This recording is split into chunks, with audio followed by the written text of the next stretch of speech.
Hi, everybody. Hey guys, welcome to What's for Dinner. It's about 4:30 on Saturday. It's a rainy Saturday here, but that's okay. We needed it in the Ozarks of Southwest Missouri. It's been dry. Hope you're all doing well and having a great weekend so far. Just wanted to start and do a quick What's for Dinner. And let's start off with talking about how nothing you hear tonight should be construed as medical advice. So, seek out your medical provider if you have any questions with that. Nothing here should be considered medical advice. It's just, this is purely for entertainment and information, and so that's the little disclaimer. So for dinner tonight, Teresa made up some ground beef. So first of all, we'll start off with our grass-fed, grain-finished cow that we bought and we had ground into burger. And she added some butter and some seasoning. Did you put cheese in here? No butter, cheese. Oh, no butter. I'm sorry. We put cheese in here, and then also little strips of Egg Life wraps. So here's the Egg Life wraps. You can pick these up. They've got it at Walmart. They've got them at Sam's Club. And then we have some homemade taco seasoning that Teresa made. She just took the raw ingredients and mixed them together. That way we knew it was in here. And then our Jane's Crazy mixed up salt. And then over here, Teresa made some cheesy onion rings tonight. So this is a layer of sharp cheddar cheese, and then she put some onion pieces inside, and then she put another layer of sharp cheddar on top of that, and then she baked it in the oven at 450 for about... It was probably 10 or 15. Yeah, 10 or 15 minutes. So that's kind of new. We're going to try that tonight. So yay, yum.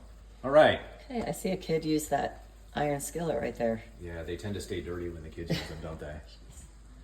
So tonight we just wanted to talk really quick about a couple of misconceptions. We hear this quite a bit from both patients and providers. And the two things we're going to talk about really quick are going to be, number one is the difference between nutritional ketosis and ketoacidosis. Okay, so there's a big confusion there. And then we also want to talk a little bit about probiotics, the difference between how the probiotics work with somebody who's carnivore, keto, fat adapted versus somebody who's carb adapted or eats a lot of carbohydrate.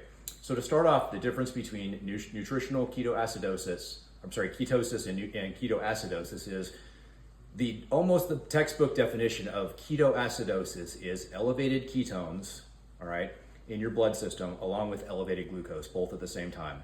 If you're in nutritional ketosis on the other side, you have elevated ketones, but you have low blood sugar, okay? That's the difference. Now, typically you'll see ketoacidosis, which is the dangerous process that we're talking about in type 1 diabetics, okay? So they'll get that oftentimes because of the dysregulation of their glucose or their blood sugar and their insulin. So they have issues with that along with ketones in their bloodstream. With us, those of us who are fat adapted, our body is simply able to use fat or ketones for fuel in lieu of glucose. It doesn't need the glucose.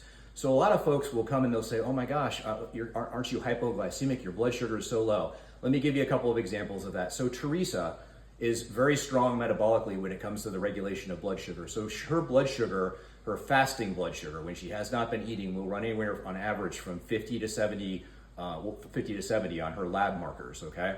And so a lot of people will say, well, that's really low, but it's not because she's fat adapted. Her body is adapted to using the ketones in her system for fuel. It doesn't need that glucose to use as fuel. I had mentioned this the other night. So we went to Low Carb USA, and I think it was Anthony Chafee was talking about a Harvard study that was done. No, it was Dominic D'Agostino.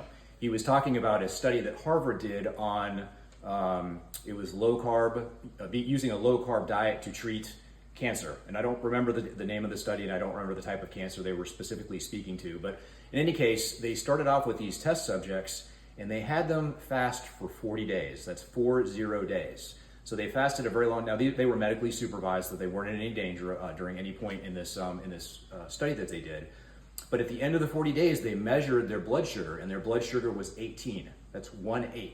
Now, for most people, that would probably kill them. That would be hypoglycemic. It would be an event that would cause you to slip into a coma and pass away. But for these people, over that period of 40 days, they had become fat adapted and they had ketones circulating in their system, and their body was using that for fuel. Well, they took it a step further. The scientists took that study a step further. They gave insulin to those individuals. Now, insulin lowers your blood sugar when it's added in there. So they gave them an insulin injection, or I don't know if they did it by IV, doesn't matter. The bottom line is they gave them insulin when they were already at an 18. It lowered their glucose down to a 9. So again, that was a 50% drop in their glucose again. And once again, those people were totally fine. So if you're fat adapted and you're using ketones for fuel, you don't have to worry about this hypoglycemic event that people are talking about, okay? So hopefully that helps clarify. Did you have anything you wanted to add? I was just going to say, when he was describing it, I was like, that sounds awful. And he said, I think it was a while ago it was done, like many years ago, he said he was impressed that the IRB even gave them the grant to do that type of test. Yeah, that's pretty impressive because that's for a lot of people, it would scare them, Yeah. literally. So something else I wanted to make clear too is your body does need glucose. It needs very small amounts, especially your brain. It does need it. Or if you're an athlete or you're doing something that's strenuously, activity that's strenuous, like high intensity training or resistance training of some kind.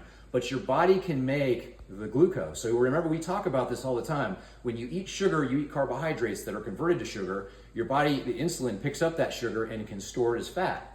Well, on the other side, it can also take that fat out of storage and it can convert it to glucose in the liver via a process known as gluconeogenesis. So if your body needs glucose, it can use fat or ketones for that glucose. Hopefully that all makes sense to you. So let's talk about the... Can you turn that off? I sure can. So now I just want to kind of slip over really quick to the probiotic versus prebiotic thing. We'll hear this especially from providers. They'll be like, well, what the heck do you guys do on a carnivore keto diet? Like you're going to have a horrible gut microbiome. I would say it's not. I would say our gut microbiome is far healthier and more resistant than the people who are eating a lot of starchy vegetables and carbohydrates. Here's why.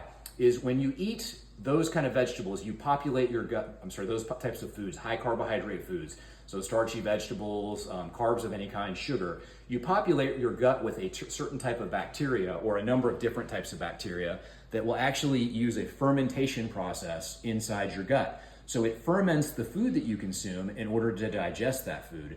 When you're on a ketogenic or a carnivore or a low carb diet, we repopulate our gut with microbes that will actually use an enzymatic process to break it down. So for a carnivore or low carb or keto person, we don't get the gas and the bloating that the people who are using carbohydrates or are consuming carbohydrates get. It's a much more, in my opinion, it's much more comfortable, you're much better regulated, and it's just as healthy or if not healthier. So it's actually detrimental for someone like us to actually take a probiotic or a prebiotic supplement or to add those into our diet because we're perfectly fine and we populate our gut with what we need to be populated based on the foods that we eat. So if you're one of those folks who is out there and you were curious about what the deal is with going on this type of a way of eating, that's pretty much the deal. It's like you're just changing your, so that leads me to another point. When you're actually going through the process of changing from carb addicted, which many of us are, carb adapted to fat adapted or low carb, that process can cause some irritation. There can be some discomfort. So we've had patients who Teresa's worked with who, they go through that whole, it's part of what we call the keto flu. It's just one of those adaptation processes that takes time, but you get past that and you come out on the other side much better off for it. So that's pretty much it, guys. If you guys have any questions, shoot them our way and tell us what you're having for dinner. And we love you guys and God bless you and we'll see you next time. Bye. Bye-bye.